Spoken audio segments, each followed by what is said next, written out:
తాకట్లో ఉన్న బంగారాన్ని విడిపించి ఆ రోజున మార్కెట్ ధర కట్టి మిగిలిన డబ్బును మీకు అందిస్తుంది Kommuri gold.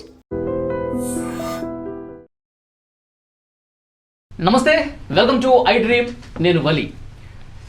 NTR dragon glimpse అద్భుతమైనటువంటి వ్యూస్ వచ్చి సూపర్ హిట్ అయింది. ఈ గ్లిమ్స్ యూట్యూబ్స్లో చాలా రికార్డులు క్రియేట్ చేస్తోంది. అయితే ఈ డైరెక్టర్ తీసుకున్నటువంటి కథ మీద కూడా చర్చ జరుగుతోంది. బ్రిటిష్ వాళ్ళు భారతదేశానికి వచ్చి 250 సంవత్సరాల పాటు ఇక్కడ ప్రధానంగా అన్నేళ్ల పాటు ఉండటానికి ప్రధాన కారణం ఓపియం పాపి అనే మొక్క. అంటే అది హెరాయిన్ ఉత్పత్తి చేస్తుంది. దీంతో ప్రపంచవ్యాప్తంగా బ్రిటిష్ వాళ్ళు బిజినెస్ చేసుకున్నారు. ఆ తర్వాత వాళ్ళు వెళ్ళిపోయిన తర్వాత ఈ బిజినెస్ అనేది 2 వర్గాలుగా చీలిపోయింది. ఒకటి ఆఫ్ఘన్ ట్రేడింగ్ కంపెనీ బాంబే కేంద్రంగా స్టార్ట్ అయింది. ఇంకొకటి ఈ గోల్డెన్ ట్రయాంగిల్ ఏదైతే ఉందో అక్కడి నుంచి గోల్డెన్ ట్రేడింగ్ కంపెనీ ఒకటి స్టార్ట్ అయింది. ఈ రెండింటి మధ్య యుద్ధమే ఈ సినిమా అని చూపించినటువంటి పరిస్థితి ఉంది. నిజంగా గతంలో ఏంటి పరిస్థితులు, చరిత్ర ఏం చెప్తోంది? బ్రిటిష్ వాళ్ళు నిజంగా హెరాయిన్ని ఈ స్థాయిలో బిజినెస్ చేసుకున్నారా? అసలు గోల్డెన్ ట్రయాంగిల్ అంటే ఏంటి? దీని గురించి క్లియర్గా మనం మాట్లాడదాం. శేఖర్ భాషా గారు డిస్కషన్లో జాయిన్ అవుతున్నారు. అలాగే రమేష్ కనిగంటి గారు ఎన్ఎస్ఎస్ చైర్మన్, దాంతోపాటు అంతర్జాతీయ రాజకీయ వ్యవహారాల నిపుణులు కూడా. సో డిస్కస్ స్టార్ట్ చేద్దాం. భాష గారు మీ నుంచే, ఈ గ్లిమ్స్ చూసిన తర్వాత నిజంగా ఇది ఒక కల్పితంగా సృష్టించినటువంటి కథనా లేకపోతే చరిత్రనే బేస్ చేసుకుని తీశారనిపించిందా? నేను ఆర్జేగా రేడియో జాకీగా చేస్తాను, ఇప్పటికీ చేస్తున్నాను గత 19 ఏళ్ళుగా. ప్రతిరోజు నా షోలో ఒక సెగ్మెంట్ ఉంటుంది, చరిత్ర పుటల్లో ఈరోజు అని చెప్పి. దాంట్లో లోకల్, నేషనల్, ఇంటర్నేషనల్ చరిత్ర రోజు చెప్తూ ఉంటారు అనమాట. సో దాంట్లో భాగంగా నేను ఈ ఓపిఎం వార్స్ ఇవన్నీ కూడా స్టడీ చేస్తున్నప్పుడు నాకు తెలిసిన కొన్ని ఫ్యాక్ట్స్ ఏంటంటే ఈ ఆఫ్ఘన్ ట్రేడింగ్ కంపెనీ అనేది నిజంగా ఉండే.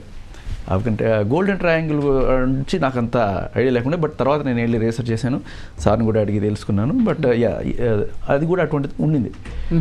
బట్ టు స్టార్ట్ విత్, అంటే గోల్డెన్ ట్రయాంగిల్ అంటే ఒక ప్లేస్, అదొక ప్లేస్. ఆ ప్లేస్లో వాళ్ళు పెట్టుకున్న కంపెనీ అయి ఉండొచ్చు. అదేంటంటే వియత్నాము, బ్యాంకాక్ ఆ ఏరియా దగ్గరికి వస్తుంది. But to start with, British వాళ్ళు ఇక్కడ ఉండిపోవడానికి 250 ఏళ్ళు ఈ మొక్కే కారణం అనేది నేను ఒప్పుకోను.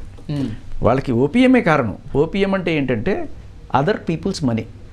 ఓపిఎం ఓకే, వేరే వాళ్ళ సంపద మీద మీరు క్రియేట్ చేశారు. ఇది నేను అందులో గ్లిమ్స్ లో చూసిన స్పెల్లింగ్ వేరుంది, అది అడుగుతాను. అదే అండి, ఓపిఎం అనేది యాక్చువల్గా ఒక మొక్క. ఆ మొక్క నుంచి రకరకాల, అంటే ఒకప్పట్లో ఈ మొక్కని దేనికి వాడేవాళ్ళు అంటే ఔషధ గుణాల కోసం వాడేవాళ్ళు. లైక్ ఏదైనా పెయిన్ కిల్లర్ లాగా. తర్వాత దాంట్లో నుంచి నొప్పి లేని వాళ్ళు వేసుకుంటే అదో రకమైన ఆనందం అనమాట, మందు తాగితే వచ్చే ఆనందం, అటువంటి కిక్ లాగా రావడం.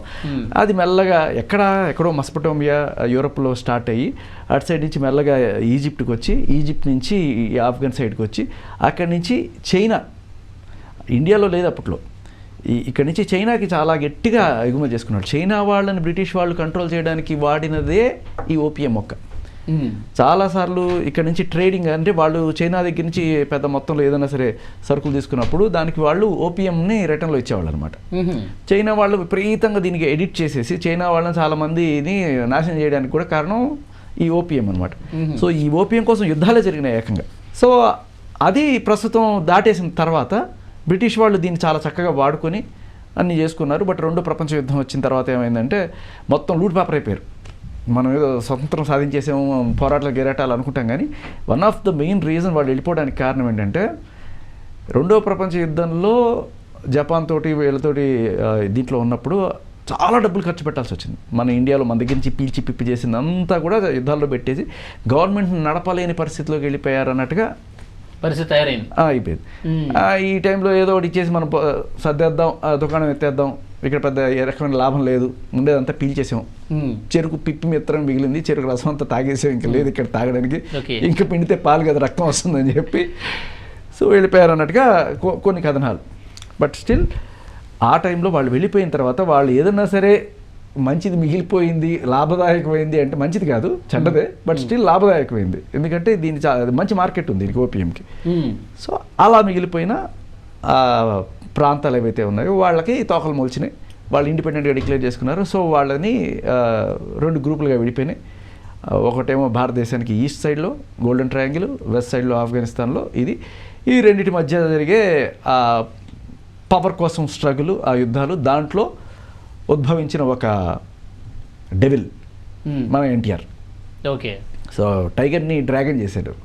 డ్రాగన్ అనడానికి ఒక కారణం కూడా చైనీస్ లింక్ కావచ్చు. ఎందుకంటే డ్రాగన్ అనేది మనం గట్టిగా వాడం, మనంతా కూడా ఇండియా అంటే టైగర్ గుర్తొస్తుంది మనకి, బట్ చైనా అంటే ఫస్ట్ డ్రాగన్, వాళ్ళ పేర్లు జెండాలు అన్నీ కూడా డ్రాగన్ ఉంటాయి అనమాట.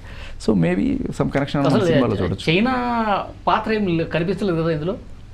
అంటే ఇప్పుడు ఇనిషియల్ స్టేజెస్లో వీళ్ళంతా కూడా ఈ ఓపీఎంని తీసుకెళ్ళి చైనాకి సప్లై చేసేవాళ్ళు. సిల్క్ రూట్ అని ఒకటి ఉండేది, అటు సైడ్ సప్లై చేసేవాళ్ళు. కానీ ఈ ట్రాన్సిట్ ఇక్కడి నుంచి ఇటు పక్కకి, అంటే వెస్ట్ నుంచి ఈస్ట్కి, ఈస్ట్ నుంచి వెస్ట్కి వచ్చే దారిలో ఇక్కడ మెల్లగా జనాలు అలవాటు పడ్డారు.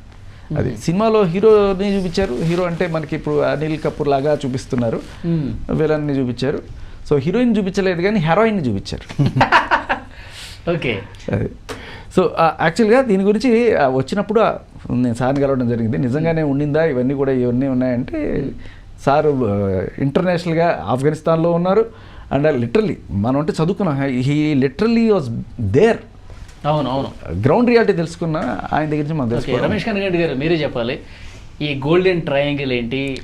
బ్రిటిష్ వాళ్ళు ఉన్నప్పుడు నిజంగా హెరాయిన్ కోసమే వాళ్ళు ఇక్కడ అన్ని సంవత్సరాల పాటు ఉన్నారా? అంత బిజినెస్ చేశారా? ప్రపంచం నలుమూలల ఈ హెరాయిన్ని ఇక్కడ మన దగ్గర ఉన్నటువంటి హెరాయిన్ అమ్ముకున్నారా, సొమ్ము చేసుకున్నారా?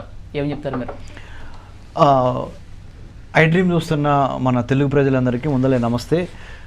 శేఖర్ భాషా గారు, తమ్ముడు వలి ఇద్దరు డిస్కషన్స్ మనం వింటున్నాం కదా. జూనియర్ ఎన్టీఆర్తో రాబోతున్న ఈ డ్రాగన్ అనే మూవీ యొక్క కథాంశంతో ఈ చర్చ మనం స్టార్ట్ చేసాము. డ్రాగన్, ఎంటర్ ద డ్రాగన్ మన మూవీ తెలుసు కదా, బ్రూస్ లీ. అంటే the way that NTR has modified, re-engineered, reworked on his persona and physique is public ఆప్టిక్స్కి, అంటే జనం చూస్తున్న దానికి చూసారా, కొద్దిగా హెవీగా ఉండే జూనియర్ ఎన్టీఆర్ గారు తను తాను మౌల్డ్ చేసుకొని ఒక బ్రూస్ లీ టైప్ ఆఫ్ ఫిజిక్తో, అంటే ఆయన ఇంటెంటు, ఆయన కంటెంటు, ఆయన క్యారెక్టరు ఫర్ కంట్రీస్ సేక్ ఏ విధంగా అలైన్మెంట్ చేసుకుంటూ వచ్చారు. అంటే సోల్, బాడీ, హార్ట్, మైండ్ అన్నిటిని ఆయన రీఇంజనీర్ చేసుకున్నాడు ఈ సినిమాకి తగ్గట్టు కథాంశంతో. సో దాన్ని మనం we can see it in his physical appearance. సైకలాజికల్గా కూడా he has undergone tremendous change after that అనమాట. ఇప్పుడు 1839 నుంచి 1842 మధ్య ఓపియం వార్స్ జరిగినాయి చైనాలో. 1839 నుంచి 1842 మధ్య. ఓకే. ఆ ఓపియం వార్స్ అదొక కథాంశం, అది తర్వాత చూద్దాం. అది దీంట్లో డిస్కస్ చేస్తారా లేదా అనేది అది డైరెక్టర్ గారికే తెలుసు, ప్రశాంత్ నీల్ గారికి. మన ముగ్గురికి తెలియదు ప్రస్తుతానికి, కానీ అదొక ఆస్పెక్ట్ ఉందని చెప్తున్నా మన తెలుగు ప్రజలకి. 1839 to 1842 మధ్య ఓపియం వార్ బిట్వీన్, అంటే point OPM has that much capacity. ఆడవాళ్ళ కోసం యుద్ధాలు జరిగాయి అంటారు కదా, ఓపీఎం కోసం కూడా మత్తు కోసం యుద్ధాలు అనేది ఇప్పుడు సార్ చెప్పినట్టు మంచిగా చెప్పారు సార్. బ్రదర్, ఓల్డెస్ట్ ప్రొఫెషన్ ఏంటి? ప్రపంచంలో అతి పురాతనమైన వృత్తి ఏంటి? చాలా వృత్తులతో పాటు మనందరూ తెలిసిందే. So I don't want to name it. Same way ఉన్న వయసెస్లో ఓపియం అనేది ఒక పెద్ద వయసు. తర్వాత లేటర్ కార్ల్ మార్క్స్ ఏమన్నారు, religion is the opium of the masses అన్నాడు. మతమే అతిపెద్ద మహమ్మారి, మత్తు. మతం అనే మత పిచ్చి జనానికి ఏ విధంగా నశాలను అంటుందో, అలానే ఈ opium poppy culture, opium poppy as a plant, దానికి it is the beauty and the beast. అదే దేవత, అదే దెయ్యం, రైట్? ఓపియంతో పాటు హెరాయిన్, కొకైన్, చెరాసు, గాంజా, ఇక రకరకాలు నార్కోటిక్ సబ్స్టెన్స్ యాక్ట్ ఉంది మనకి భారతదేశానికి, psychotropic and narcotic substance act. Okay, దాని ప్రకారం కానీ, లేదా ఇండియాకి ఎన్డీపీఎస్ అంటారు, అదే narcotic drugs and psychotropic substance act అని, ఎన్డీపీఎస్ అంటారు యాక్ట్, అది ఉంది. తర్వాత మనకి డ్రగ్ కంట్రోల్ అథారిటీ ఉంది ఇండియాకి. అంటే నేను ఏం చెబుతున్నానంటే మన తెలుగు ప్రజలకి ఐ డ్రీమ్ ద్వారా వలి గారి సమక్షంలో, శేఖర్ బాసా గారి సమక్షంలో what I wanted to appeal is, అంటే ఓపియం అనే ఒక మందు ఒక యుద్ధాలకు ఎలా దారితీసింది అనేది 1839, 1842 మధ్య చైనాలో జరిగిన ఓపియం వార్స్తో పాటుగా మనకి ఇంకొక కంపారిజన్ చేస్తున్నా, సార్ క్రూసేడ్స్. ఇక్కడ Yeah. సార్ చెప్పిన దాంట్లో ఒక చిన్న పాయింట్ ఏంటంటే Yeah. ఈ డ్రగ్స్ అడ్మినిస్ట్రేషన్స్ వీటన్నిటికీ కూడా చీఫ్, నార్కోటిక్స్ డ్రగ్స్ అవును. విభాగానికి చీఫ్ మన అనిల్ కపూర్ క్యారెక్టర్ అవును, దీంట్లో నా, రఘువంశీ అది సార్ చెప్తుంది, అది కూడా ఉంది అని చెప్తున్నారు సార్ అది సినిమాలో. సో ఆయన మేబీ హీరోగా ప్రొజెక్ట్ చేశారు. Okay. సో ఇంకొకటి ఏంటంటే ఇటేమో ఓపియం వార్స్, ఇంకొక పక్కన ప్రపంచంలో అతి కీలకమైంది 2 మతాల మధ్య జరిగే crusades, okay, Muslims and Christians మధ్య జరిగే మత యుద్ధాలు క్రూసేడ్స్ అంటారు. అవి కూడా మత్తుకి ఎంత నశాలం ఉందో ఈ ఓపియంకి అంత నశాలంతో జరిగినాయి. ఆ తర్వాతకి వెళ్దాం. ఇప్పుడు మళ్ళీ ఇక్కడికి వద్దాం. గోల్డెన్ ట్రయాంగిల్, అందరూ నా కుడి చేతి వైపు చూడండి తెలుగు ప్రజలందరూ. గోల్డెన్ ట్రయాంగిల్, గోల్డెన్ క్రెసెంట్, ఈ రెండింటి నుంచి ఇది భారతదేశం అనుకోండి. ఇటు గోల్డెన్ ట్రయాంగిల్ కంట్రీస్ నుంచి, ఇటు గోల్డెన్ క్రెసెంట్ కంట్రీస్ నుంచి భారతదేశానికి ఈ మత్తు పదార్థాలు రవాణా జరుగుద్ది. జరిగింది, జరుగుతుంది కూడా. సార్ గోల్డెన్ క్రెసెంట్ అంటే he means Afghan trading company మన దీని ప్రకారం. గోల్డెన్ క్రెసెంట్ అంటే అర్ధచంద్రాకారం. అంటే మన ముస్లిమ్స్ పవిత్రమైన రంజాన్లో అర్ధచంద్రాకారంతో నెలవంక. బ్రదర్ కరెక్ట్ చెప్పారు, థ్యాంక్ యూ బ్రదర్, చాలా మంచి తెలుగు వర్డ్ అది, చాలా అంటే బ్యూటిఫుల్ వర్డ్ అది. నెలవంక అర్ధచంద్రాకారంలో ఉంటుంది. ఆఫ్ఘనిస్తాన్, పాకిస్తాన్, ఇరాన్ నుంచి వచ్చేవన్నీ గోల్డెన్ క్రెసెంట్ నుంచి వచ్చే ఈ మత్తు పదార్థాల యొక్క రవాణా జరిగే ఆ ట్రాన్సిట్ రూట్, ఓకే, ట్రాన్స్పోర్టేషన్ ఈ 3 కంట్రీస్ నుంచి, Afghanistan, Pakistan, Iran, right, Persian empire, Iran. ఇటు golden triangle countries Myanmar or Burma, ఇవరికి బర్మా అనేవాళ్ళు ఇప్పుడు మయన్మార్ అంటున్నాం. థాయిలాండ్, మనందరికీ థాయిలాండ్ అంటే తెలుసు కదా. తర్వాత లావోస్. ఈ 3 కంట్రీస్ నుంచి గోల్డెన్ ట్రయాంగిల్ కంట్రీస్. ఓకే, ఇటు మూడు 6 కంట్రీస్ నుంచి భారతదేశం లోపలికి either by ship. Sir sorry, Laos అన్నారు అంటే వియత్నాం లేదా దాంట్లో ఉందా? లావోస్ వియత్నాంలో ఈ గోల్డెన్ ట్రయాంగిల్లో వియత్నాం లేదు. ఓకే. గోల్డెన్ ట్రయాంగిల్లో ఉన్న పర్ఫెక్ట్ కంట్రీస్ మయన్మార్, అంటే factual correction, Myanmar, Laos and Thailand. Okay, ఈ 3 అండి. ఇటు ఆఫ్ఘనిస్తాన్, పాకిస్తాన్, ఇరాన్, 6 కంట్రీస్ మన తెలుగు ప్రజలందరికీ గుర్తున్నాయి కదా. 193 దేశాలు ఉన్నాయి ప్రపంచంలో, అందుట్లో 6 దేశాలు భారతదేశానికి ఇటువైపు 3, ఇటువైపు 3. ఈ 6 దేశాల నుంచి ఉత్పత్తి అయిన ఈ సైకోట్రాపిక్ నార్కోటిక్స్ అనండి, డ్రగ్స్ అనండి, ఓపియం, హెరాస్, చరాస్, గాంజా, ఇక చాలా రకాలు ఉన్నాయి వీటిల్లో. డాక్టర్ శ్రీకుమార్ మీనన్ గారు అని ఆయన చాలా ఎక్స్పర్ట్. నేసిన్ అని ఉంటుంది. నేసిన్ అంటే national academy for customs, excise and indirect taxes. National academy for customs, excise and indirect taxes. ఇదివరకు national academy for narcotics, drugs, indirect taxes. ఈ అకాడమీలో IRS officers, Indian revenue service officers train అవుతారు. వాళ్ళలో నుంచి కొంతమంది customs ఆఫీసర్స్గా భారతదేశానికి India has about 11,098 kilometres of coast line. How these మత్తు పదార్థాలు, అంటే ఈ మత్తు పదార్థాలు భారతదేశంలోకి ఎట్లా ప్రవేశిస్తాయి అన్నప్పుడు 2022లో భారతదేశానికి పశ్చిమాన ఉన్న గుజరాత్ రాష్ట్రంలో ముంద్రా పోర్ట్లో 22,000 కోట్ల రూపాయల విలువైన డ్రగ్స్ దొరికినవి. ఈ 11,098 కిలోమీటర్లు నెక్లెస్ ఊహించుకోండి, ఇది నెక్లెస్ అనుకోండి. భారతదేశానికి 9 కోస్తా రాష్ట్రాలు ఉన్నాయి. ఇది గుజరాత్ అనుకోండి. గుజరాత్, మహారాష్ట్ర, గోవా, కర్ణాటక, కేరళ, ఆంధ్ర, తమిళనాడు, ఒరిస్సా అండ్ వెస్ట్ బెంగాల్. తమిళనాడు తర్వాత ఆంధ్ర తర్వాత ఒరిస్సా, వెస్ట్ బెంగాల్, ఈ 9 కోస్తా రాష్ట్రాలు. 4 కేంద్రపాలిత ప్రాంతాలు ఉన్నాయి భారతదేశంలో. వాటికి పోర్ట్స్ ఉన్నాయి, అంటే కోస్ట్ లైన్ ఉంది. ఏంటవి? Daman Diu, Lakshadweep, Andaman Nicobar islands and Pondicherry or Puducherry. 9 coastal states plus 4 union territories. ఈ 13 కలిపితే 11,098 kilometre, 11,098 kilometres of coast line India has. India also has 15,000 kilometres of land borders. భారతదేశానికి 15,000 కిలోమీటర్ల భూ సరిహద్దు ఉంది. India shares its borders with the longest border with Bangladesh, 4,000 kilometres odd. India Bangladesh భూ సరిహద్దు, right. Next 3,000 బంగ్లాదేశ్కి సముద్ర సరిహద్దు లేదుగా.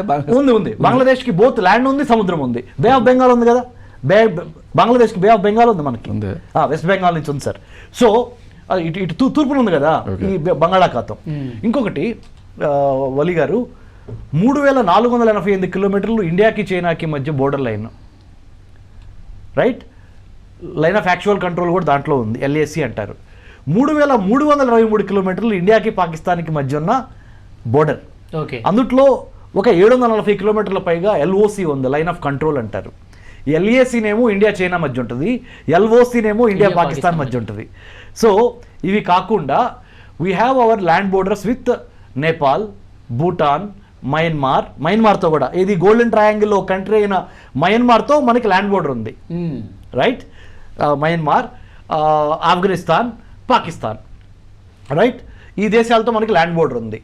కింద ఉన్న దక్షిణ భారత రాష్ట్రాలు అన్నీ, అంటే మహారాష్ట్ర నుంచి కిందకి గుజరాత్, మహారాష్ట్ర, గోవా, కర్ణాటక, కేరళ, తమిళనాడు, ఆంధ్ర, ఒరిస్సా, వెస్ట్ బెంగాల్, ఈ నెక్లెస్ 9 కోస్తా రాష్ట్రాలు.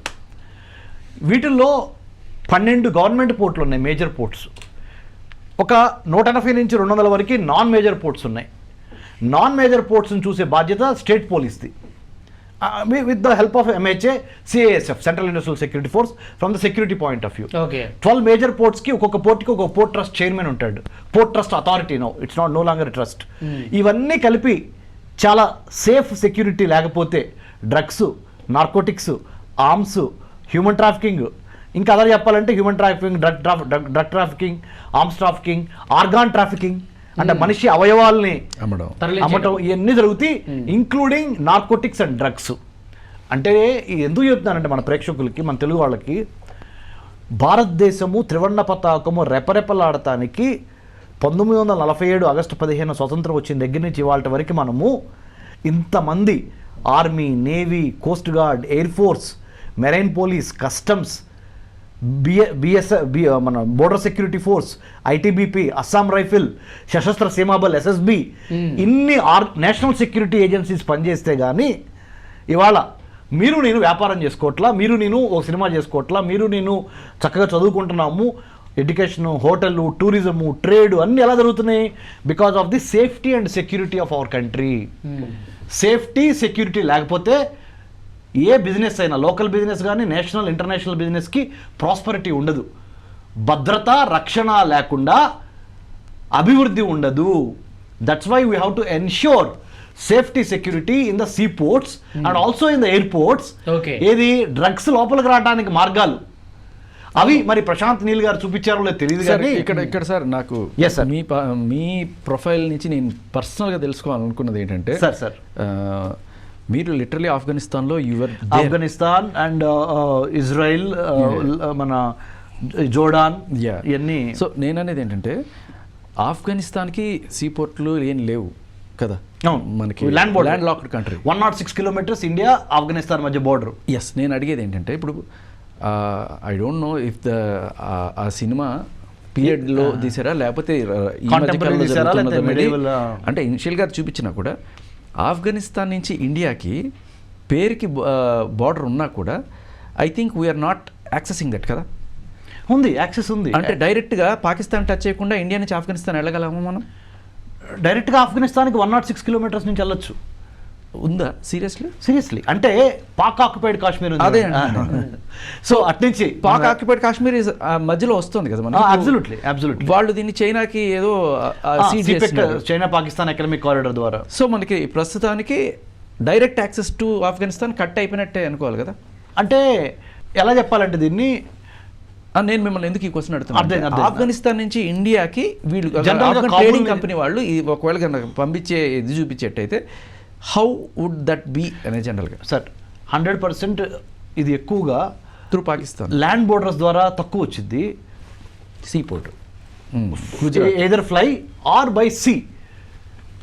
ఆఫ్ఘనిస్తాన్ నుంచి పాకిస్తాన్ నుంచి పాకిస్తానీ పోర్ట్స్ నుంచి Gujarat ports, okay, or Mumbai port, right, or west coast of India, either by ship or by fly, not majorly by crossing the border. అదే కదా, ఎందుకంటే మధ్యలో చాలా ముజాహిద్దీన్ టెర్రర్ క్యాంప్స్ ఉన్నాయి, ఇటు ఐఎస్ఐ ఉంది, ఇంటర్ సర్వీస్ ఇంటెలిజెన్స్ ఏజెన్సీ పాకిస్తాన్ది, ఇటు ఆఫ్ఘనిస్తాన్ రక్షణ ఉంటుంది, ఇండియా బోర్డర్ సెక్యూరిటీ, ఇవన్నీ ఉంటాయి కదా. సో డ్రగ్స్ ఎట్లా ఇండియాలోకి వస్తున్నాయి అని మీరు నన్ను క్వశ్చన్ అడిగితే, ఇది ఆఫ్ఘనిస్తాన్ నుంచి. అండ్ పాకిస్తాన్ నుంచి లేదా ఇరాన్ నుంచి. What as Yeah. ఒక ఆడియన్గా నేను చూసినప్పుడు మీ ప్రొఫైల్ చూసినప్పుడు నేను ఏం తెలుసుకోవాలనుకున్నానంటే వెరీ ఇంట్రెస్టింగ్ ఏంటంటే ఆఫ్ఘనిస్తాన్ పరిస్థితులు ఎలా ఉంటాయి యాక్చువల్గా. మన యంగ్ టైగర్ దాంట్లో డ్రాగన్గా కనబడబోతున్నాడు. ఆ లుక్ ఆఫ్ఘన్కి తగ్గట్టుగా మౌల్డ్ చేసుకున్నాడు. నేను కొంతమందిని చూస్తున్నాను ఆఫ్ఘన్ ప్రొఫైల్, ఆఫ్ఘన్ బాయిజాన్ ఇట్లాంటి వాళ్ళని. బట్ ఇక్కడ ఎన్టీఆర్ లుగర్గా అక్కడ కనిపించే ఆఫ్ఘన్లో కనిపించేది. How do you assess maybe అటువంటి క్యారెక్టర్స్ అక్కడ ఎగ్జిస్ట్ అవుతాయా నిజంగానే ఆఫ్ఘన్? అంటే జనరల్గా సార్ ఆఫ్ఘనీ కాబూలీ వాళ్ళ dress is different, you know the long like you know what you call మన జాట్ డ్రెస్ ఉంటుంది చూడండి సార్, అది వేరుంది. కానీ ఇక్కడ జూనియర్ ఎన్టీఆర్ లుక్ రీసెంట్ మీరు అంటే మారిపోయిన ఆఫ్ఘనిస్తాన్ లో చాలా మంది ఇదే టైప్ లో ఉన్నారు sir. I have seen profiles. Taliban dress ఈ డ్రెస్ కొంచెం వేరు వేరు ఉందంట, కొంచెం దగ్గరలో ఉంటాయి. పస్తూన్స్ అంటారు వాళ్ళని, పస్తూన్స్. అంటే there are so many tribal warlords అన్నమాట. ఆఫ్ఘనిస్తాన్ దేశంలో చాలా మంది ట్రైబల్ వార్ లార్డ్స్ ఉన్నారు. ఆ వార్ లార్డ్స్ మధ్య ఎప్పుడు అంతర్యుద్ధం జరుగుతూ ఉంటుంది. There is internal civil unrest among these Pashtuns అని ఇంకా చాలా రకాల ట్రైబల్ ఉన్నాయి అనమాట జాతులు, వాళ్ళ మధ్య అంతర్యుద్ధం జరుగుతూ ఉంటుంది. సో అది యాక్చువల్గా డైరెక్టర్ ఈ సినిమాలో ప్రశాంత్ నీల్ గారు బ్రిటిష్ వాళ్ళు వెళ్ళిపోయిన తర్వాత ఈ వ్యాపారం రెండుగా చీలిపోయి జరిగినటువంటి యుద్ధంగా చెప్తా ఉన్నారు. అబ్సల్యూట్. అంటే వ్యాక్యూమ్ క్రియేట్ అయింది. ఎట్లా ఉంటుందని అదే ఆ వ్యాక్యూమ్ క్రియేట్ అయింది once British left this place in 1947 15th August and 14th August Pakistan got independence, 15th August India got independence, right? Matter of 24 hours. And then since then we have been living on our own and we have democratically and also technologically and otherwise we have proved ourselves. ఇదొకటి నేను చెప్పేది ఏంటంటే sir, ఇక్కడ అన్నిటికన్నా important ఇక్కడ మనం చూడాల్సింది నాకు అర్థమవుతుంది ఏంటంటే డైరెక్టర్ ప్రశాంత్ నీల్ గారు వాంటెడ్ టు అనెర్త్ ది ఈ డ్రగ్ లాట్స్ ఉంటారు, మాఫియా, డ్రగ్ మాఫియా. ఈ డ్రగ్ మాఫియా మనీ ఇవాళకు కూడా టెర్రరిజానికి ఫండింగ్ అవుతుంది, ఓకే, యాంటీ నేషనల్ అవుతుంది. అది మనము డ్రగ్స్ని ఎందుకు నిరోధించాలి అంటే there are 2 important reasons. One, not to spoil your personal health, not the number 1. Number 2, not to spoil the youth of the country. ఒక దేశానికి వెన్నుముక ఎవరు? యువతను నిర్వీర్యం చేసే డ్రగ్స్. సార్ ఇక్కడ ఆఫ్ఘనిస్తాన్లో which part do you see is the most viable place for our Lugar? అంటే కాందహారా లేకపోతే ఇంకా ఐ డోంట్ నో మీకు అంటే అక్కడ సార్ ఇప్పుడు జస్ట్ కొంచెం చెప్తాను. ఎలా చూసారు Afghanistan? I will throw light on that sir. అక్కడ నుంచి మన దగ్గర మన సెంటర్ ఫర్ హ్యూమన్ సెక్యూరిటీ స్టడీస్లో మా think tank on internal security foreign affairs of India, దేశ భద్రత విదేశీ వ్యవహారాల మీద పరిశోధన సంస్థ అయిన మా సెంటర్ ఫర్ హ్యూమన్ సెక్యూరిటీ స్టడీస్లో చదువుకోవటానికి ఆఫ్ఘనిస్తాన్ నుంచి వేరే కంట్రీస్ నుంచి ఇప్పుడు కూడా రీసెర్చ్ ఇంటర్న్స్ వస్తారు. ఓకే, అలా వచ్చిన వాళ్ళతో కూడా నేను ఇంటరాక్ట్ అయ్యి చెప్తున్నాను నేను. అంటే ఒక స్టూడెంట్స్ పేర్లు చెప్పడం మంచిది కాదు కాబట్టి వాళ్ళ పర్మిషన్ లేకుండా చెప్పట్లేదు నేను. So when we interacted Kabul area, Kabul and Kabul surroundings area literates, కొద్దిగా ఎడ్యుకేటెడ్, కొంత ఫారెన్ అవుట్ బౌండ్ అయ్యి మళ్ళీ తిరిగి కాబూల్ అంటే ఆఫ్ఘనిస్తాన్కి వచ్చిన వాళ్ళు వీళ్ళు ఎక్కువ ఉంటారు సార్. కొద్దిగా ఇంటీరియర్స్కి వెళ్తే ఈ warlords plus drug mafia becoming a war lord.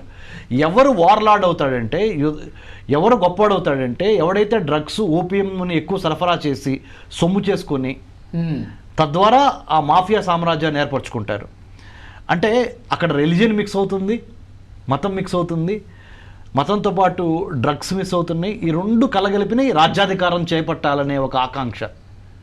మతము డ్రగ్స్ రెండు కలగలిపి దాన్ని అమ్మి సొమ్ము చేసుకొని రాజ్యాధికారం చేపట్టాలి అని ఉంటుంది. రాజ్యము అంటే శేఖర్ పాషా గారు, వలీ బ్రదర్, మీకు తెలుసు రాజ్యానికి 4 important. What is a state, what constitutes a state అంటే 4 important elements. First defined territory ఉండాలి, నిర్ణీత ప్రదేశం. ఒక ప్రభుత్వము, ఎన్నుకోబడిన ప్రభుత్వం, ఎన్నుకోబడింది కావచ్చు, రాచరికం కావచ్చు, ఒక ప్రభుత్వం. ప్రదేశము, ప్రభుత్వం, తర్వాత ప్రజలు, చాలా ఇంపార్టెంట్. ప్రజలు, ఆ ప్రజలు ఆ నిర్ణీత ప్రదేశంలో ఉండాలి. ఈ మూడింటికన్నా అతి ఇంపార్టెంట్ కీలకమైంది ఒక స్టేట్గా ఏర్పడటానికి, ఒక దేశంగా ఏర్పడటానికి, ఒక రాజ్యంగా ఏర్పడటానికి ఏంటో తెలుసా? సార్వభౌమాధికారము. The capacity to take decisions for itself without depending upon other states. వేరే రాజ్యాలు చెప్తే చేయటం కాదు, ఏ దేశాలతో స్నేహం చేయాలి, ఏ దేశాలతో యుద్ధం చేయాలి, నీ దేశాలను నువ్వు ఎలా పరిపాలించుకోవాలి అనేది సార్వభౌమాధికారం. ఇక్కడ వీరప్పన్ లాంటి వాళ్ళు they have their own governments, LTT Prabhakar లాంటి వాళ్ళు. సో వాళ్ళు అలా ఉండడానికి కారణం ఏంటంటే పీపుల్ సపోర్ట్ ఉండేది వాళ్ళకి. ఎందుకంటే ఇప్పుడు ఈ ఓపీఎం పండించే వీళ్ళకి కూడా వీళ్ళకి ఎంత కొంత ఇస్తారు, రైతులకి వీళ్ళకి ఇచ్చి వాళ్ళ దగ్గర నుంచి ఇస్తారు. వాళ్ళకి ఇది లేకపోతే బతుకు తెరువు లేదు కాబట్టి they are hopelessly dependent on these people and these people will control. వాళ్ళ బాగోగులు చూస్తారు కాబట్టి వీళ్ళ కోసం ప్రాణాలు ఇచ్చే స్టేజ్ కూడా వాళ్ళని ఆ రకంగా మోటివేట్ చేస్తారు. సో ఇప్పుడు మీ ఆఫ్ఘన్ ట్రేడింగ్ కంపెనీకి సంబంధించి వీళ్ళు నాకు తెలిసి ఒక 100,000 ఎకరాలు తీసుకొని దాంట్లో ఓపీఎం పండిస్తూ అక్కడ ఉండే జనాలందరినీ కూడా స్లావరీ అనుకోండి, లేకపోతే వాళ్ళ బాగోగులు చూసుకుంటూ అనుకోండి, బాండెడ్ లేబర్ లాగా what ever they will do and they will get the entire thing. చిన్న సబ్మిషన్ అక్కడి నుంచి తీసుకొని చెప్పండి. చిన్న సబ్మిషన్, సారీ టు డిస్టర్బ్. ఇప్పుడు ఆఫ్రికా దేశం నుంచి ఇదివరకు షిప్పుల్లో ఎక్కించుకొని అమెరికా ఏ విధంగా వలస వెళ్ళిపోయి అక్కడ వాళ్ళని స్లేవ్స్గా స్లేవరీ వాడుకున్నారు అమెరికా డెవలప్ అవడానికి.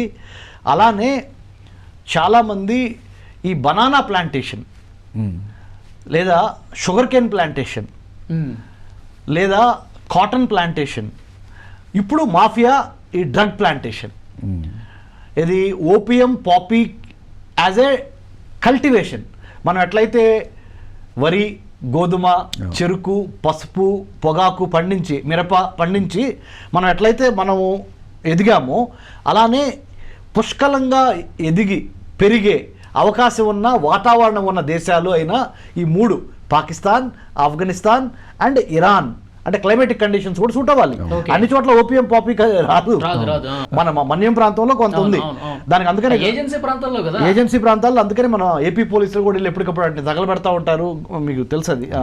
సో దానికి ఒక క్లైమేటిక్ కండిషన్స్ కూడా ఉండాలి ఈ ఓపీఎం పాపీ రావడానికి.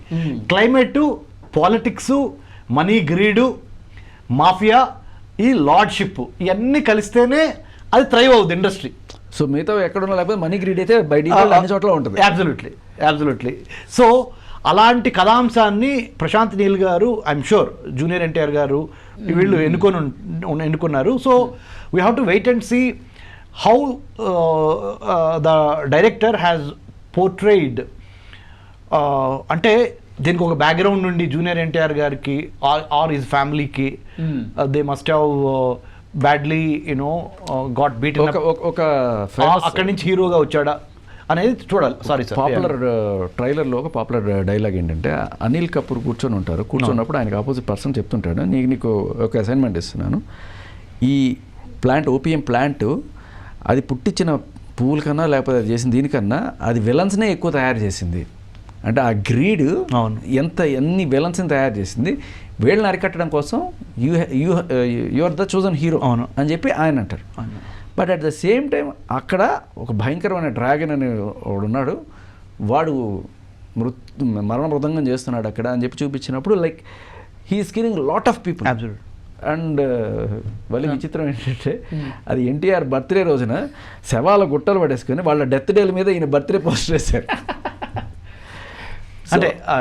అంటే మేబీ సినిమాటిక్గా కరెక్ట్ ఏమో కానీ ఆబ్వియస్లీ.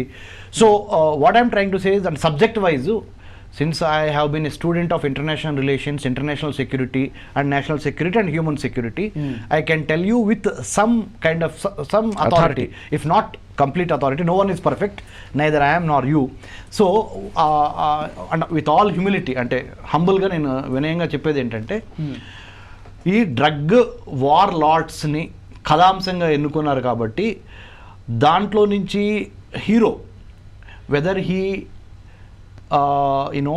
రియలైజెస్ దట్ ఈ మాఫియా డ్రగ్స్, ఈ పాపియం ఓపియం కల్చర్ ఇవన్నీ ఉన్నాయి కదా, వీటి మూలాన జనాల్ని దుర్మార్గంగా వాడుకుంటున్నారు, దానికి వ్యతిరేకంగా జూనియర్ ఎన్టీఆర్ గారు తిరుగుబాటు చేశారా, ఇది టు అబాలిష్ ఇది ఆ డ్రగ్ మాఫియాని కంప్లీట్గా డెస్ట్రాయ్ చేసి, డెసిమేట్ అంటారు ఆర్ లిక్విడేట్ అంటారు ఇంగ్లీష్లో, ఆర్ న్యూట్రలైజ్ అంటారు, ఆ వ్యవస్థని నిర్వీర్యం చేయటం కోసం, ఏది డ్రగ్ వ్యవస్థని నిర్వీర్యం చేయటం కోసం జూనియర్ ఎన్టీఆర్ గారు ఒక డ్రాగన్గా అవతరించాడా ఇట్లా చూపిస్తారా?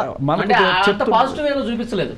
ఈయన కూడా ఈ డ్రగ్ మాఫియాలో ఒక కీలకమైనటువంటి విలన్. అంటే రైట్ ఈయన మంచి దొంగ, అంటే ఇప్పుడు సినిమాల్లో దొంగ మంచి దొంగ ఎట్లానో అంటే the factors are the reasons why he has become that అనేది ఏమైనా ఎక్స్ప్లెయిన్ చేస్తారా? ఆఫ్ఘన్ మనిషి లాగానే చూపిస్తారు. He's maybe born or brought up there. ఆయన పేరు Lugar. He's an Afghan but పట్టుకునేది ఫుల్ గన్ పట్టుకుని అందరూ లేపేస్తున్నారు. అంటే నాకు తెలియక అడుగుతున్నాను శేఖర్ పాషా సార్, ఇది ఈ కథాంశము ఏ సంవత్సరానికి సంబంధించింది అయి ఉంటుంది? అంటే బ్రిటిష్ వాళ్ళు వెళ్ళిపోయిన తర్వాత ఈ రెండు వర్గాలుగా ఉండి కొట్టుకుంటున్నారు. అయితే అంటే పోస్ట్ 1947 కదా, బ్రిటిష్ వాళ్ళు వెళ్ళిపోవడం 1947. బట్ వాళ్ళు చూపించే వెపన్స్ చూస్తుంటే లేటెస్ట్ గానే అనిపిస్తుంది. ఆ వెపన్స్ నువ్వు కూడా చూసావు ట్రైలర్ లో. So maybe we have to wait and see. అది ఆఫ్ఘన్లు కాదు, ఫుల్ గన్. ఇంకొకటి ఈ గ్లిమ్స్ లో వీళ్ళు బ్రిటిష్ వాళ్ళు వేరే కంట్రీస్ కి ఈ హెరాయిన్ ని ఎక్స్పోర్ట్ చేసి సొమ్ము చేసుకున్నారని కూడా చూపించారు. అందులో రష్యాకి సంబంధించిన డిస్ట్రిబ్యూటర్ వీడు, ఆఫ్రికాకి సంబంధించిన డిస్ట్రిబ్యూటర్ వీడు, సోమాలియా తనకు తాను చక్రవర్తిగా పెట్టుకున్నటువంటి ఒక వ్యక్తి, ఈ క్యారెక్టర్స్ చూపించారు. అంటే బ్రిటిష్ వాళ్ళు అప్పట్లో మన దగ్గర తీసుకున్నటువంటి ఇవన్నీ కూడా ఈ 3 దానం చేసింది. 3 రాజ్యాల నుంచి ఇటు 3 రాజ్యాల నుంచి 6 రాజ్యాల నుంచి హెరాయిన్ తీసుకుని వాళ్ళు ప్రపంచవ్యాప్తంగా అమ్ముకున్నారా? ఇది నిజమేనా? 100% అంటే there is a saying, unfortunately దురదృష్టవశాత్తు ఒక సామెత లాగా అనుకోండి, everything is fair in love and war అంటారు. Everything is fair in love and war. కొన్ని విషయాల్లో మంచి చెడు ఉండదు. ఒక రాజ్యాధికారంలో ఒకడు కూర్చున్నప్పుడు విర్రవీగుతున్నప్పుడు వాడు ఆ రాజ్యాధికారానికి సంబంధించిన రాజ్యానికి సంబంధించిన చక్రవర్తి వాడు ఎటువంటి పాపానికైనా ఒడిగడతాడు ఆ టైంలో. తర్వాత రాజ్యాలు కూలిపోతే కర్మ మళ్ళీ యద్భావం తద్భవతి, as you sow you reap. Karma will not leave you, God may leave you but karma will not leave you. Okay, దేవుడిని క్షమిస్తాడేమో వలి, కానీ మనం చేసిన తప్పొప్పులు ఉంటాయి, వాటి నుంచి మనం తప్పించుకోలేము. రక్తం చూడని రాజే లేడు, పాపం చేయని ముళ్ళే లేరు. చాలా బాగా చెప్పారు సార్. రక్తం చూడని రాజే లేడు, పాపం చేయని ముళ్ళే లేదు. సో అంటే going by that analogy, what ever I so I reap it back, if not today tomorrow. అంటే నేను ఏదైతే నా ఇంటెంట్, నా కంటెంట్, నా క్యారెక్టరు ఏమైతే ఉందో అది ఇవాళ కాకపోతే రేపైనా తిరిగి నాకు శ్రీరామ రక్ష అవ్వచ్చు, లేదా నేను తప్పులు చేస్తే అదే నన్ను శిక్షించవచ్చు. సో ఇక్కడ ఒక డౌట్ ఏంటంటే, ఈయన నిజంగానే ఆఫ్ఘన్లో పుట్టి ఆఫ్ఘన్లో పెరిగిన ఒక అసాసిన్ అంటే ఒక హత్యలు చేసేవాడు, సుపారీ కోసం కిల్ చేసేవాడు కావచ్చు, ఆ క్యారెక్టర్ అని చెప్తున్నారు. సో ఎంత రూత్లెస్గా చంపుతాను, నా కళ్ళలోకి ఎవడు రాకండి, వచ్చాడంటే చచ్చాడే అన్న టైప్లో చెప్తున్న టైంలో ఎక్కడో ఒక చిన్న డౌట్ ఏంటంటే, వీళ్ళు ఆఫ్ఘనిస్తాన్లో ఆఫ్ఘన్ ట్రేడింగ్లో ఆ సీడ్స్ ఎలా ప్లాన్ చేస్తున్నారు, ఓపీఎం సీడ్స్, అలాగే మన అనిల్ కపూర్ ఈ సీడ్ని జూనియర్ ఎన్టీఆర్ అనే సీడ్ని ఆఫ్ఘన్లో ప్లాంట్ చేశాడా? పోకిరి. సో అది ఫైనల్గా అంటే అట్లా ఉందేమో, అంటే గెస్ అంతే కదా సార్ అనిల్ కపూర్. కానీ going by Prashant Neel strategies, ఆయన విలన్గానే చూపించాడు. ఇప్పుడు రాకీ బాయ్ ఆయన విలనే, ఆయన ఎక్కడ సడన్గా మంచోడు అయిపోయో నేను దేశ సేవలో అలాంటి ఏం లేదు. అండ్ సలార్లో కూడా సరే కొంచెం ఎక్కడ కూడా ఇదేం లేదు, విలన్ అంటే విలన్లానే చూపించాడు. సో లాస్ట్లో ట్విస్ట్ అనేది లాస్ట్లోనే ఉంటాయిగా. కానీ అంటే దీంట్లో కూడా ఇక్కడ ఇంకొకటి కూడా డౌట్ ఉంది. ఇప్పుడు ఇది మునిగిపోయిన తర్వాత, ఏది కేజీఎఫ్ మునిగిపోయిన తర్వాత ఆయన కలిసిపోయాడు కదా, సముద్రంలో కలిపేస్తారు కదా ఆయన్ని. కలిపేసిన తర్వాత ఒక 10 ఏళ్ల గ్యాప్లోనో 20 ఏళ్ల గ్యాప్లోనో ఇది స్టార్ట్ అయిందా? దీనికి ఏదైనా కనెక్షన్ ఉందా? ఈ ప్రశాంత్ నీల్ సినిమాటిక్ వరల్డ్ లో ఇది కనెక్ట్ అవుతుందా అనేది కూడా క్రియేటివ్ వరల్డ్ లో ఇది ఒక దీని తర్వాత దీని ఏమైనా కనెక్ట్ చేస్తారు మన లోకేష్ కనకరాజ్ లాగా. We have to wait and watch అది. కాకపోతే వన్ థింగ్ ఫర్ షూర్ అండి, అంటే మీకు సార్ మీరు చరిత్ర తెలుసు, అన్ని దేశాల భౌగోళిక పరిస్థితులు తెలుసు, వాళ్ళు గతంలో ఏం చేశారో తెలుసు కాబట్టి, సో ప్రత్యేకంగా మిమ్మల్ని ఈ ప్రోగ్రాం కోసం ఇన్వైట్ చేసింది. గతంలో బ్రిటిష్ వాళ్ళు వెళ్ళిపోయిన తర్వాత ఆయా దేశాల పరిస్థితులు ఏంటి, ఎలాంటి వాణిజ్యాలు చేశారు? వాళ్ళు చేయని వాణిజ్యం లేదు సార్, బ్రిటిష్ వాళ్ళు చేయని వాణిజ్యం లేదు. అందుకని ఇందాక ఒక మాట చెప్పాను నేను, అంటే డైరెక్ట్గా ఆన్సర్ ఇవ్వకుండా ఇండైరెక్ట్గా చెప్పా. Everything is fair in love and war అనే మాట ఎందుకు వాడానంటే, ఒక వ్యక్తి ఒక రాజ్యాధికారంలో కూర్చున్నప్పుడు వాడు డ్రగ్స్ అమ్ముతాడు, గన్స్ అమ్ముతాడు, మనుషులను అమ్ముతాడు, మనుషుల అవయవాలు అమ్ముతాడు, మానవత్వాన్ని అమ్ముతాడు, కమ్యూనిజం అంటాడు, క్యాపిటలిజం అంటాడు, సోషలిజం అంటాడు, గిల్డ్ సోషలిజం అంటాడు, హ్యూమనిజంని మర్చిపోతారు, రైట్? లిబరలైజేషన్ అంటాడు, ప్రైవేటైజేషన్ అంటాడు, గ్లోబలైజేషన్ అంటాడు, డిజిటలైజేషన్ అంటాడు, చైనైజేషన్ అంటాడు, బ్రిటిషైజేషన్ అంటాడు, ఇంగ్లాండైజేషన్ అన్నాడు, ఇప్పుడు అమెరికనైజేషన్ అని వచ్చింది. కానీ హ్యూమనైజేషన్ని మర్చిపోయారు. What I'm trying to say is, ఒక వ్యక్తి ఒక సామ్రాజ్యం కానీ ఒక రాజ్యం కానీ ఒక మంచి పీక్ స్టేజ్లో ఉన్నప్పుడు వాళ్ళు చేయని నేరాలు ఘోరాలు ఉండవు. ఓకే, ఇది to sustain there power in the particular chair, ఆ కుర్చీలో కూర్చొని ఆ పవర్ని కంటిన్యూ చేయడానికి రాబోతున్న శతాబ్దాలకి లేకపోతే ఇంకా ఎక్కువ కాలానికి వాళ్ళు ప్రతి పని చేస్తారు. Drug trafficking, human trafficking, narcotics or arms trafficking, organ trafficking, you name anything, trade, technology, tourism and వాటితో పాటు ఇవి కూడా చేశారు. ఓకే, బ్రిటిష్ వాళ్ళు అవి చేశారు, ట్రేడ్ చేశారు, టెక్నాలజీ చేశారు, టూరిజం చేశారు. వాటితో పాటు ఈ నార్కోటిక్స్ లేకపోతే మన యాంటిక్స్ అంటే తెలుసు కదా, పురాతన వస్తువులు ఎన్ని తీసుకెళ్ళిపోయారు. మన కోహినూరు వజ్రం మన గుంటూరు జిల్లా నుంచి ఇప్పుడు ఎక్కడుంది అది? ఇట్లాంటివి చెప్పుకుంటూ పోతే మన మన మన మన గుళ్ళో అతి విలువైన దేవుళ్ళ విగ్రహాలు ఎన్ని ఇప్పుడు ఫారెన్ మ్యూజియంస్లో ఉన్నాయి. మన ప్రధానమంత్రి మోడీ గారు నార్డిక్ కంట్రీస్ వెళ్ళారు కదా, నార్వే, స్వీడన్ ఇవన్నీ వెళ్ళారు కదా సార్. అప్పుడు వాళ్ళు కూడా కొన్ని వాపస్ పంపించారు, తాళపత్ర గ్రంథాలు కొన్ని. అంటే బ్రిటిష్ వాడు భారతదేశాన్ని నుంచి ఏమి దోచుకోలేదు అని అడగండి, అది కరెక్ట్ క్వశ్చన్. ఏమి దోచుకున్నాడు అని మీరు అడిగితే నేను ఇంత పెద్ద లిస్ట్ ఉంటుంది సార్, సరిపోదు మనకి, చాలా టైం చాలదు. అది అన్నిటికన్నా మించి ఏం దోచుకున్నాడంటే మనల్ని, మనకి కాని అలవాట్లని మనకు అలవాటు చేసి మన దేశ కాలమాన వాతావరణ పరిస్థితులకు విరుద్ధంగా మనల్ని తయారు చేసిన మైండ్ సెట్ కూడా అదే. But at the same time there is a beautiful side of this particular British rule,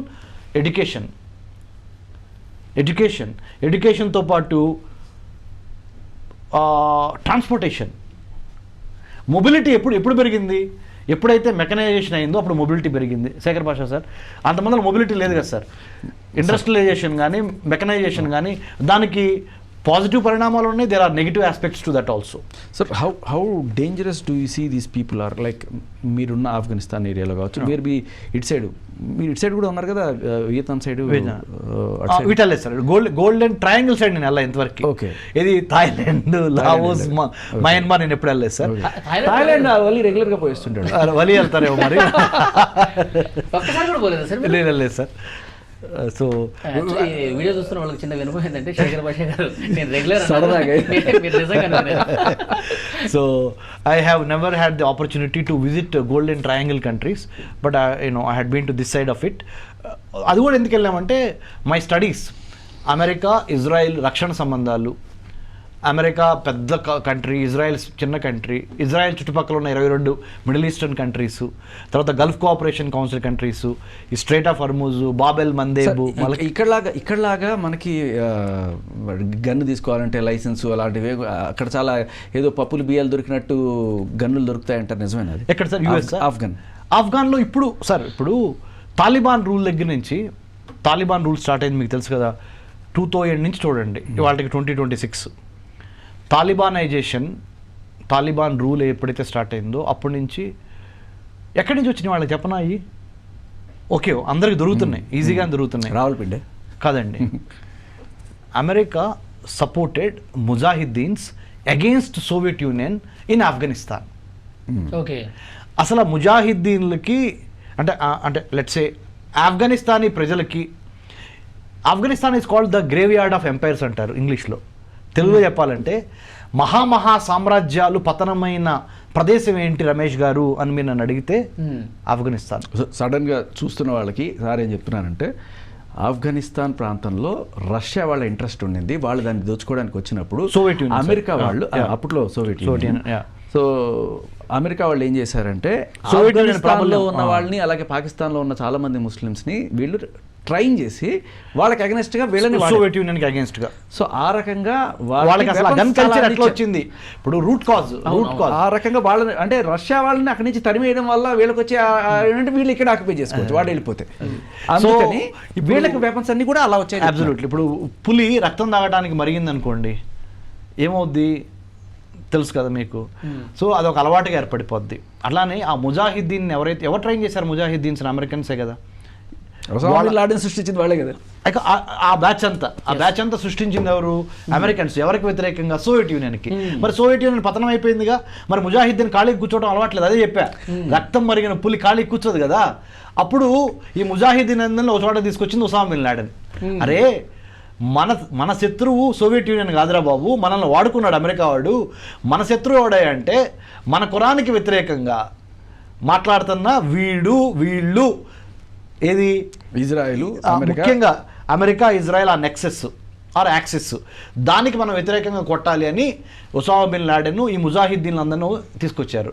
so మీరు అడిగారు నన్ను, ఈ గన్స్ సార్ కూడా అడిగారు, గన్స్ ముబ్బడిగా ఊరిని అట్లా పప్పు బెల్లంలాగా దొరుకుతాయి అని అడిగిన దానికి డంపింగ్ జరిగింది ఆఫ్ఘనిస్తాన్లో. Soviet union Gansu, American Gansu ఆఫ్ఘనిస్తాన్లో అదొక డంపింగ్ యాడ్ ఉంటుంది చూడండి, చెత్త కుండి. ఇప్పుడు మనం హైదరాబాద్ శివార్లో చెత్త కుండీలు ఉంటాయి కదా, డంపింగ్ 15 ఏళ్ళ పిల్లలు కూడా పెట్టుకుని తిరుగుతారు. అక్కడ ఆ విధంగా ఏర్పడింది. దాన్ని క్యాష్ చేసుకోవటానికి ఎదురుగి వైలెన్స్ అలవాటైంది. ఆ వైలెన్స్కి మతానం అనే మత్తుని కలిపి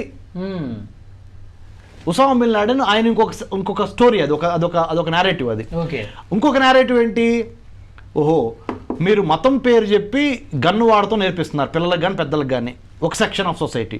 ఇంకో సెక్షన్ ఆఫ్ సొసైటీ ఏం చేస్తుందంటే మత్తు పదార్థాలని ఎర్రవేసి ముఖ్యంగా సాగు చేసి, మత్తు పదార్థాలని వేల ఎకరాల్లో సాగు చేసి, ఈ పాపీ హెరాయిన్ ఇవన్నీ ఓపియం పాపీ ఇదంతా సాగు చేసి దాన్ని అమ్మటం ద్వారా బ్లాక్ మార్కెట్లో అమ్మడమే కాదు సార్, ఇప్పుడు హ్యూమన్ బాంబ్స్ తయారు చేయడంలో కూడా వీళ్ళని డ్రగ్స్ కి బానిసలు చేసి వీళ్ళకి ఏం చెప్తే అలా ఉండిపోతారు